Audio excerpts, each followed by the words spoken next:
Bonjour à tous et bienvenue sur la chaîne Techno.tv pour ce nouveau numéro du JTech. Le JTech, c'est toute l'actualité de la semaine et c'est le best-of des vidéos de cette semaine. Et à la une cette semaine, eh bien de la cartographie numérique tout d'abord avec Google qui met de la 3D partout et Apple qui réplique à l'occasion de sa conférence annuelle des développeurs. Et puis l'actu techno cette semaine, c'est l'arrivée de nouveaux produits high-tech comme par exemple le smartphone Lumia 900 et puis aussi un réflexe, le Canon 650D. Soyez les bienvenus pour ce JTech. Je vous rappelle que le JTech, c'est toute l'actualité high-tech et le best-of des vidéos que vous avez peut-être raté cette semaine.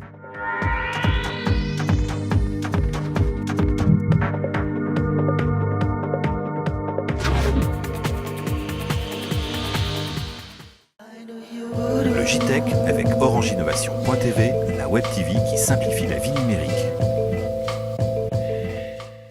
Avec Byster, le mobile sert à payer. Inscrivez-vous dès maintenant sur byster.fr et achetez sur Internet en toute sérénité. Regardez ces images, elles sont superbes. C'est tout simplement l'une des nouvelles fonctionnalités qui va arriver à la fois sur Google Earth et Maps. C'est les villes qui vont être maintenant modélisées en 3D. Alors ça existait de manière assez sporadique. Oui, il y avait sur juste certaines quelques villes, monuments voilà, jusqu'à présent. monuments, certains immeubles aussi. Mais là, la volonté de Google, c'est vraiment d'aller plus loin. C'est de modéliser en 3D la totalité des grandes villes Et oui, du monde entier. Vous pourrez bientôt retrouver votre immeuble, votre maison, votre jardin et voir ça en perspective véritablement en 3D. Comment font-ils ça? Eh bien, on sait qu'avant, ils se contentaient des images satellites. Là, ils vont plus loin avec des avions qui filment et qui ensuite, grâce à des algorithmes informatiques, reconstruisent la 3D. Et c'est pour ça que les résultats sont vraiment impressionnants. La question qu'on peut se poser quand même, c'est qu'il y a certaines villes qui sont interdites au survol d'avions. Donc là, comment va faire Google ? Ils sont tellement forts qu'ils vont peut-être trouveront sûrement une je sais solution. pas, moi, trouver des drones ou des ULM peut-être. En tout cas, c'est impressionnant. Bon, c'est pour quand Alors ça arrive bientôt. Ouais. On n'a pas de date précise. bientôt, D'abord sur ils sont mobile. pas très précis. Voilà, d'ici la fin de l'année, si Fin tout va d'année. bien, sur mobile. Et puis après, on peut l'imaginer à la fois sur les ordinateurs et les tablettes. Et puis ce qui est intéressant aussi de noter, c'est que Google va également enrichir son système Google Street View. Vous savez, alors là, ce sont les photos des façades. Là, on est au sol. On est au sol. Jusqu'à présent, on n'avait que les rues dans les villes, même dans les villages. Eh bien, il y aura désormais également les chemins de randonnée. Ouais, incroyable. Et alors là, encore, comment vont-ils faire avec Eh bien, un regardez truc pas ça. possible. Regardez ça. Ce monsieur a tout un attirail sur son dos, on dirait un petit peu un extraterrestre. Ça s'appelle un Google Tracker. Voilà, ça pèse 17 ou 18 kilos, je crois bien. C'est quand même assez lourd parce qu'il faut des batteries et tout un matériel informatique. Et en fait, voilà, les employés de Google vont se balader dans des sentiers, dans des petits chemins sinueux sur lesquels les Google Cars ne peuvent pas passer. Ouais. Et tout ça va être numérisé. Ah bon, ils vont avoir du boulot quand même parce que pour numériser tous les sentiers du monde entier, ça va pas être facile. C'est bien, ils ont du boulot pour les 100 ans à venir. Mais c'est incroyable quand même la volonté de précision de Google qui va aller vraiment très très loin. Et dernière chose, alors le problème, vous savez, de Google Maps, alors les plans, c'était qu'on ne pouvait pas les utiliser lorsqu'on n'avait plus de connexion Internet. Et bien là aussi, Google va faire un effort puisqu'ils promettent que très bientôt, ces plans seront téléchargeables sur les mobiles et que donc on pourra les utiliser même quand il n'y a plus de réseau. C'est-à-dire que vous sélectionnerez le pays qui vous intéresse, une bonne fois pour toutes, si vous avez assez de mémoire sur votre smartphone, vous allez télécharger toutes ces données et après pouvoir les utiliser sans avoir besoin de connexion 3G ou Wi-Fi. C'est une très bonne idée.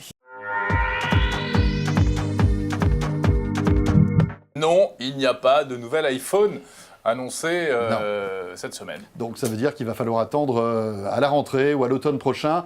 Et On s'y attendait, Ouais, c'était c'est prévisible. Il y a encore une autre déception, pas d'annonce concernant une éventuelle télévision Apple, rien du tout de ce côté-là.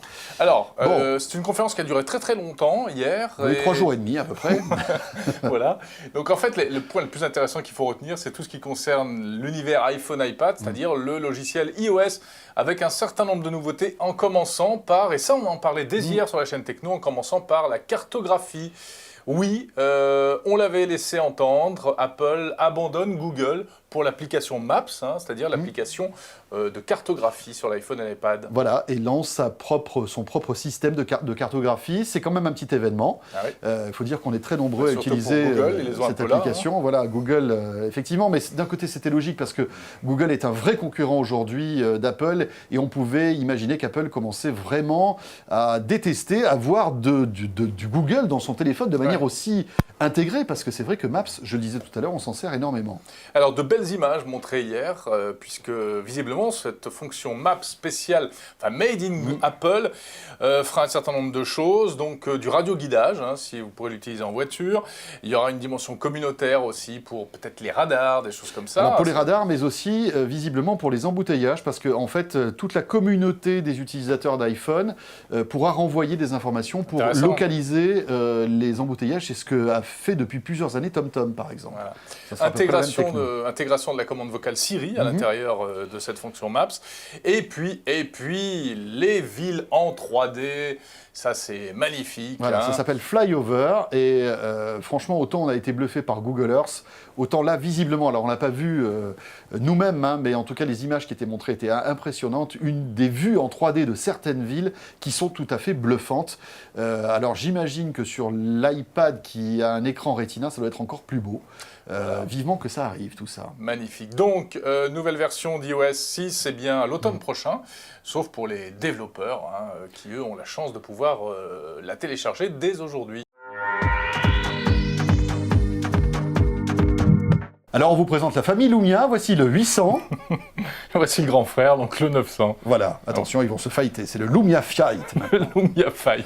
Bon, le Lumia 800, c'est pas la peine qu'on en parle là, c'était juste simplement Il y a un test à voir sur la chaîne Techno. Pour le comparer avec le 900, qui est plus petit. Alors, voilà. Qu'est-ce qu'ils ont fait chez Nokia? Ils étaient contents de leur 800, ils ont pris le même et hop, comme ça, ils l'ont agrandi. Comme ça, il est un peu grossi. Voilà, exactement. Avec cette forme extrêmement design, extrêmement élégante, qu'on avait souligné lors de la sortie du 800. Oui, mais le Lumia 900 n'a pas le même profil que son petit frère, le 800. Alors voilà, effectivement, si vraiment on colle le nez dessus, vous avez peut-être vu ça sur les blogs hyper spécialisés, eh bien, on constate qu'en fait, le 800 avait une vitre légèrement bombée. Oui. Ce qui faisait d'ailleurs un peu l'aspect design sympa. L'élégance, c'est vrai. Ouais. Là, c'est plus le cas, et du coup, la vitre est très plate, et les bords sont un petit peu plus anguleux, donc il y a querelle d'experts, est-ce que c'est mieux, est-ce que c'est moins bien, etc. Ouais.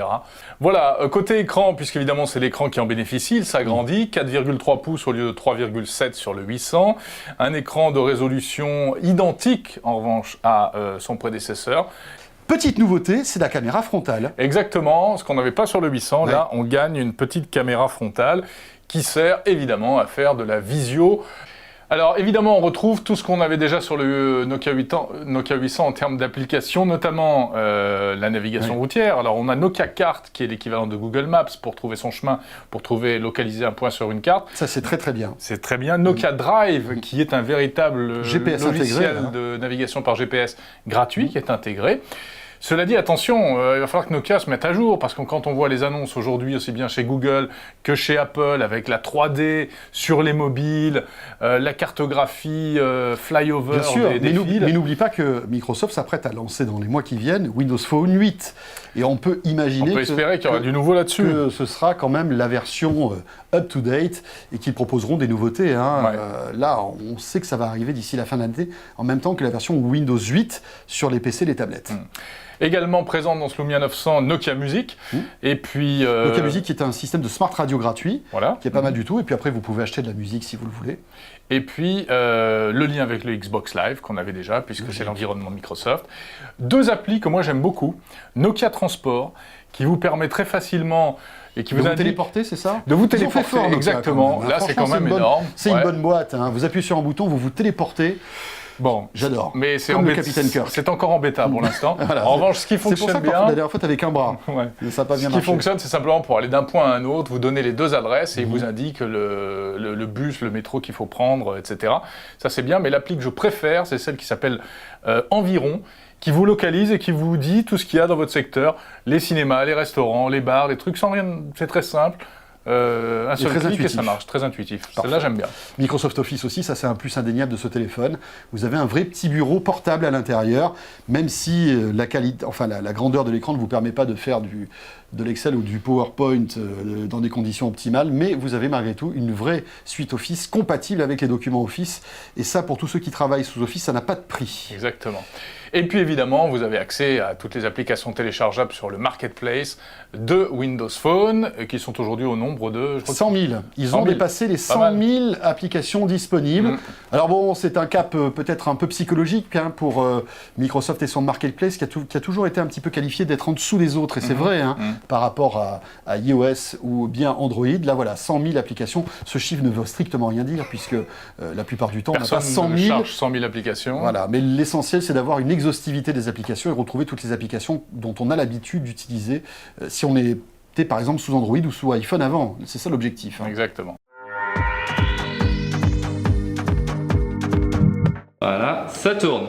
Alors c'est le Canon EOS 650D qui vient de sortir. Qui est beaucoup plus beau, un film en réflexe en fait, Jérôme. C'est vrai. Ah, ouais, Par contre, toi, ça tu se voit. perds un peu. Je perds un peu. Ouais. Il vient de sortir, en tout cas, il vient d'être présenté par Canon. Mathieu Lanier, quelles sont les particularités de cet appareil? Alors, deux éléments qui ont présidé au développement de ce boîtier, sur la qualité d'image et sur la simplicité d'utilisation. Pour la qualité d'image, un nouveau capteur 18 millions de pixels CMOS qui permet d'avoir une qualité fantastique dans toutes les conditions de luminosité, et également un autofocus hérité de boîtiers plus experts avec 9 collimateurs. Bon, est-ce que le mot réflexe et facilité sont toujours incompatibles? Parce que c'est vrai que quand on commence à s'intéresser à un réflexe et qu'on est un peu nul comme moi dans le domaine de la photo, on se dit c'est pas possible. Est-ce que vous travaillez, vous, Canon, à faciliter l'expérience utilisateur pour celui qui débute sur un réflexe? Alors c'est un élément extrêmement important. On a notamment un mode automatique intelligent comme sur un compact numérique. Donc quelqu'un qui vient du monde de compact ne sera pas dépaysé par l'utilisation de cet appareil. Et ce qu'on appelle avec ce qu'on appelle la touche verte va permettre d'utiliser son appareil de façon extrêmement simple. On a également quelque chose d'extrêmement nouveau sur cet appareil qui est le premier réflexe Canon avec un écran tactile capacitif. Alors derrière ce nom barbare, simplement se cache la technologie qu'on trouve sur des smartphones aujourd'hui. Et ça signifie qu'on va avoir la possibilité de tout régler du doigt, de faire la mise au point avec le doigt, mais également quand on va faire défiler ces images, de le faire avec un doigt comme ça et puis de zoomer à deux doigts comme on le fait aujourd'hui avec un smartphone. Donc ça permet vraiment d'en simplifier l'utilisation. Voilà, c'est la fin de ce JTech. Retrouvez l'intégralité de ces reportages et puis bien d'autres, évidemment, sur la chaîne techno.tv. La bonne nouvelle, c'est que nous serons là demain dimanche pour un nouveau numéro du Talk iPhone, ce rendez-vous de 30 minutes dédié à l'actualité iPhone. Et elle a été chargée cette semaine avec la conférence développeur Apple avec Tim Cook. On en parlera avec notre partenaire pour ce rendez-vous, c'est iPhone.fr. Et puis bien sûr, lundi, nouveau numéro de l'Appart, le talk consacré à l'innovation. Notre invité, eh bien, ce sera un grand patron de la techno française, Henri Sédou, le PDG de Parrot.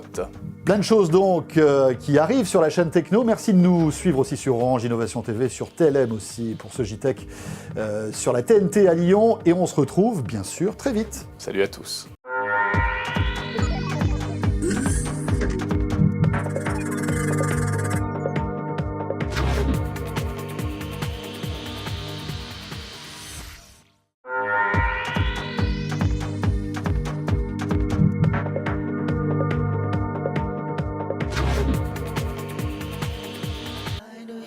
Le JTech avec Orange Innovation.tv, la web TV qui simplifie la vie numérique.